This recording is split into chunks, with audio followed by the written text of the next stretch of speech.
let Dr. Meredith Watson, Wealth and Zen Coach, teach you how to turn the price of what you would pay for 4 gallons of milk into $2,000 using your innate talents. Visit www.wealthyzen.life.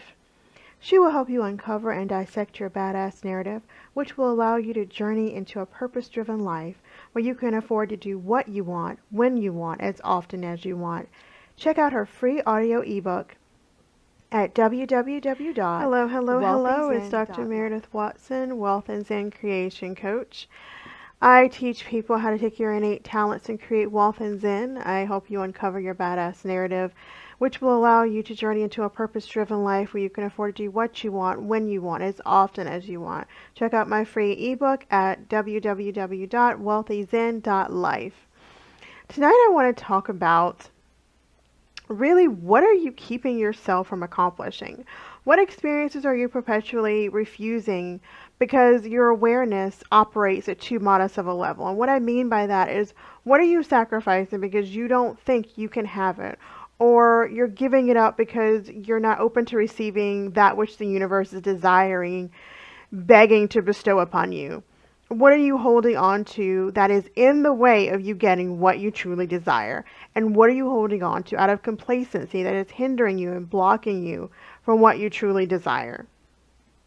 I hear a lot of my clients talk about how they want riches and wealth and a mate and children and a nice house and a nice car, and to get out of the struggle of attempting to pay their bills and have nothing left over. They're ready to get out of that grind. They're ready to get out of that rut. They have been told that they can't accomplish the things that they want. They're not enough. They're not worthy. They have fears of being intimate. They have fears of investing. They have fears of being vulnerable and showing up authentically and soulfully and getting out of that rut and that mire. And they're just being consumed by the ashes that consume them, as opposed to rising above the ashes that try to consume them. They truly don't know what they really want because they've never really done the inner work to figure out what's going to make them happy and what's going to set their soul afire. So they sit in this level of complacency because they're afraid.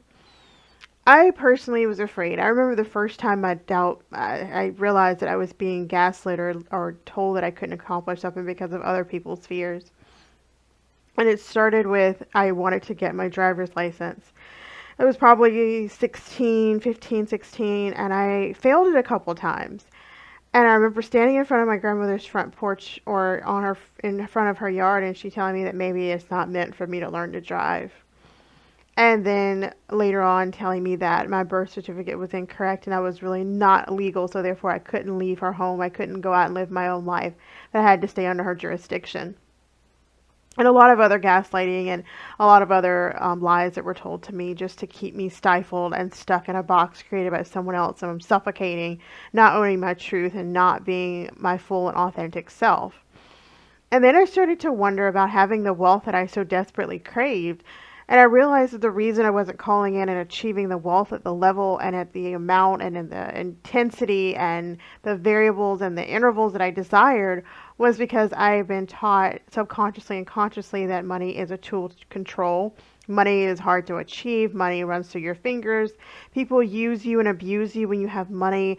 And you get a lot more pity when you don't have money. You get a lot more pity when you're in a lack mentality and you're always having to ask for things so people can give it to you and then lord over what they've given you. So it was very odd for me to even want wealth and even want anything above the status quo of what I'd been brought up to believe was an option for me. So I had to kind of delve deep and do the ancestral healing and do the mindset work and the journaling and the polarity and meditation and mindset work to figure out why I wasn't achieving what I wanted to achieve. And why was I still hung up in relationships and in situations that weren't serving me? And it came about that I literally called in relationships that weren't serving me, that only took and never gave, that were not mutually beneficial. I had a best friend for over 20 years, and seriously, the relationship was predominantly about her and what she wanted and what she needed and her problems and her woes and her divorce and her kids and her sickness and her parents. All the things were about her.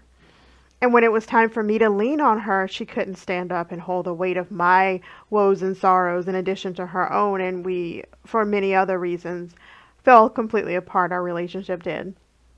But our relationship was built on a lie from the onset.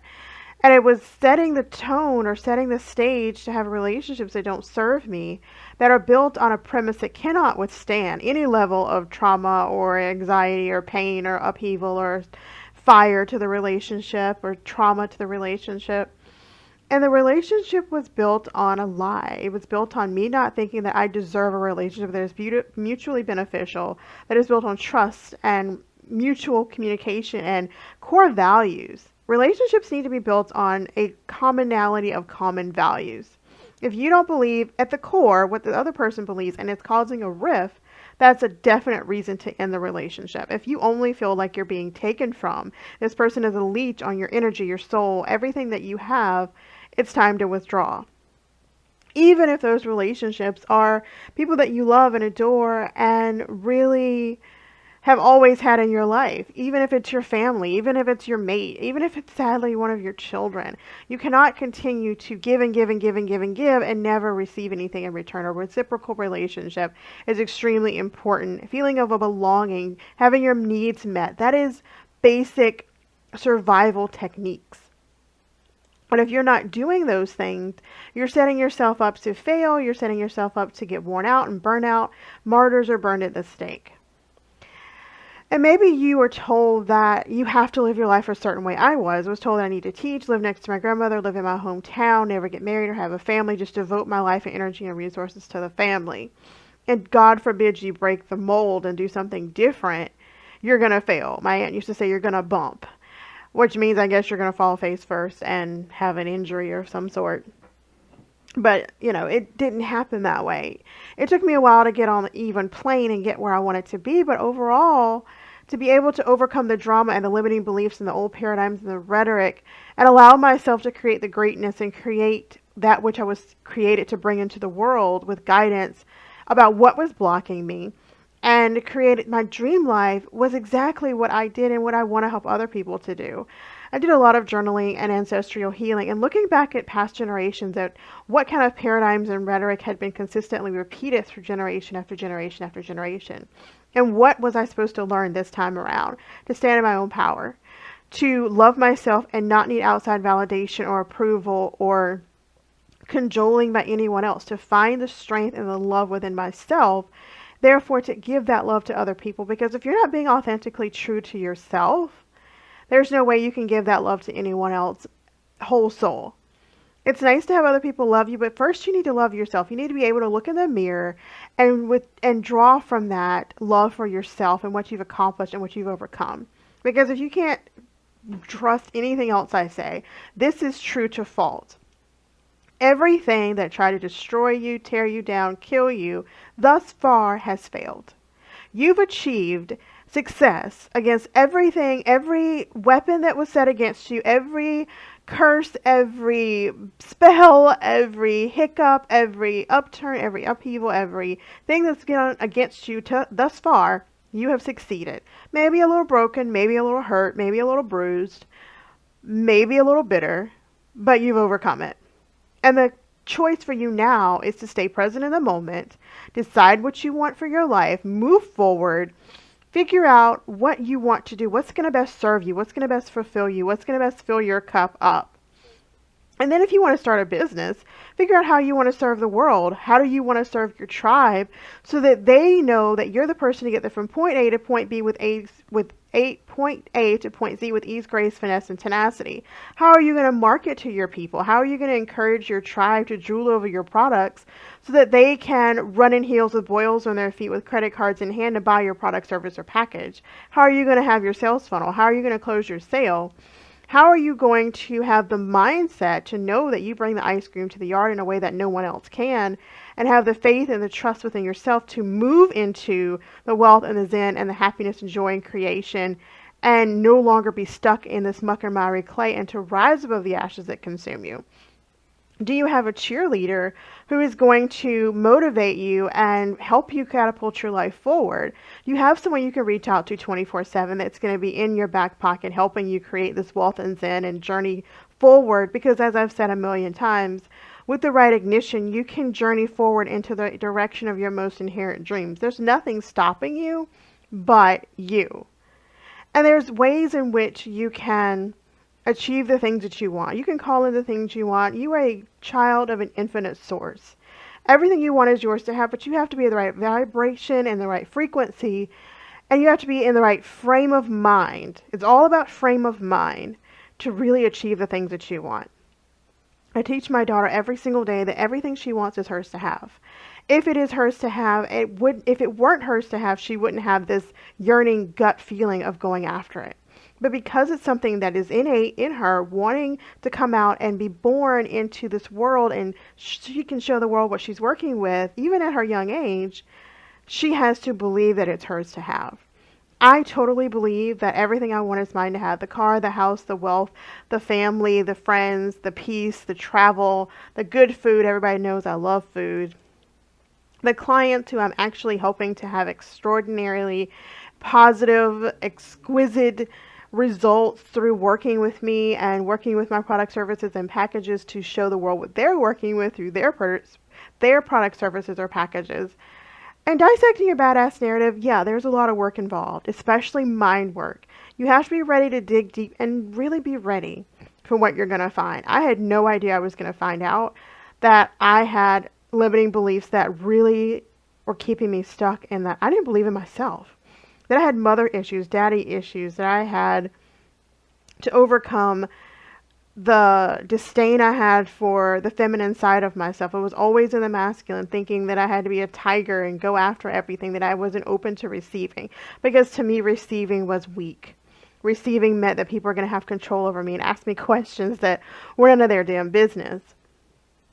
But it's important that you realize that whatever you want is yours to have, that you can call in wealth and health and money and a mate and children and all the things you want. Anything you want, there is a reason you don't have it. There's a blockage somewhere that is keeping you from receiving that which you really desire.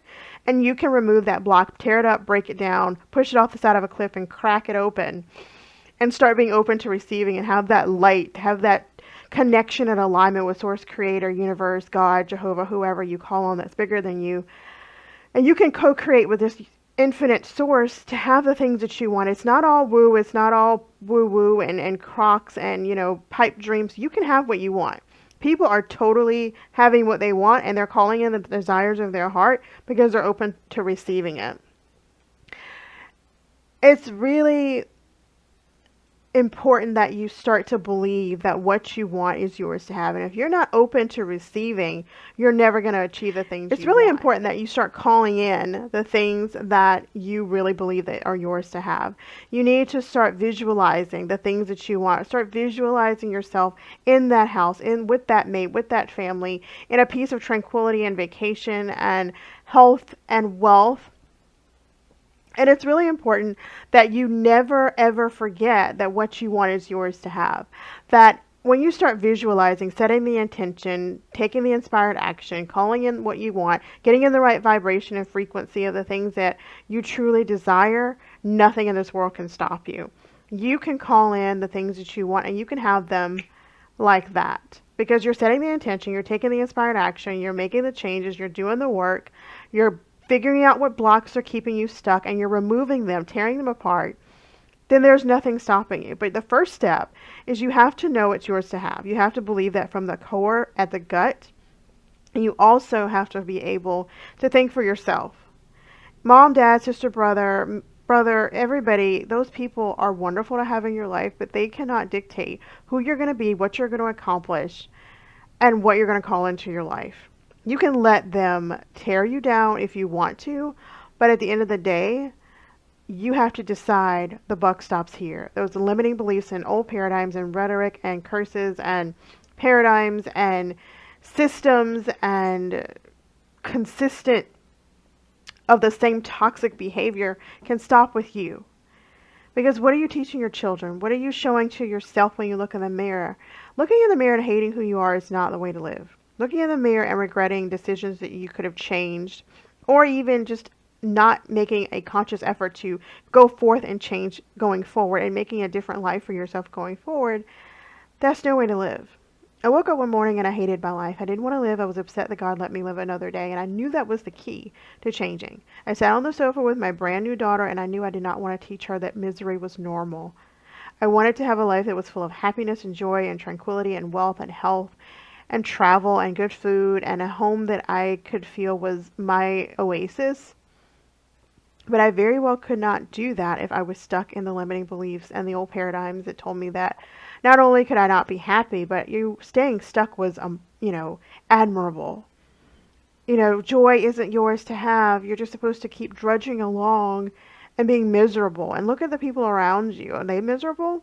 Then you need to change your surroundings. You are going to call in basically what you are kind of around. Like you are going to manifest the things of the people that you hang around the most. They're doing things that aren't beneficial and it's not serving you or them, and you're still going in. It's insanity to do the same thing and expect a different result. If you're in a job that you hate, take a couple classes and learn a new trade. Everyone has a leverageable skill. Decide how you want to monetize that shit and move on with your life. You're in an unhappy relationship because you think you should be there and it's noble to be there. You're going to die miserable. You have no one to blame but yourself. And then think if you have kids, what you're teaching them.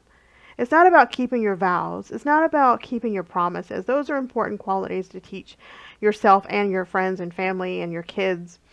But also, in keeping that vow, are you miserable? Sometimes you make a decision, and in hindsight, it's 2020. We all should be able to have a do-over. We all should have an opportunity to revamp and redecide based on new information. There are cases of people who are on death row and they get off death row, or their cases found that they weren't guilty after all based on new information. And it's sad that they spent all that time in jail, but think about the new life that they get now. They can't get the time back, but they can use what time they have left to make it the best years of their life. The same way with anything else. You're in a job that you hate, find a way to get out of it and get into something that fulfills you. You're in an unhappy relationship, talk to the person, see if counseling is an option, but also see if it's really best for you to stay. Because, dying of a broken heart and miserable depression, anxiety, those are true things. People can die from those things. So one way or another, your soul, your heart and mind are going to get you out of it. So I would suggest that you take me up on the offer. Let me help you dissect your badass narrative and journey into a purpose-driven life where you can afford to do what you want, when you want, as often as you want. Check out my free ebook at www.wealthyzen.life. I look forward to talking to you. Be wealthy, be zen, invest in your health, invest in your wealth, invest in your joy, happiness, and tranquility because you deserve. Thanks for joining us for our latest hot topic on Phoenix Radio, where we rise above the ashes as we discuss mindset meandering and life hacks and business mastery. Be wealthy and zen, invest in your wealth. If you have questions about life, business, or mindset, email questions to meredithw@consultant.com and we'll do our best to address your issues on the show. Be wealthy and zen and invest in your wealth at www.wealthyzen.life.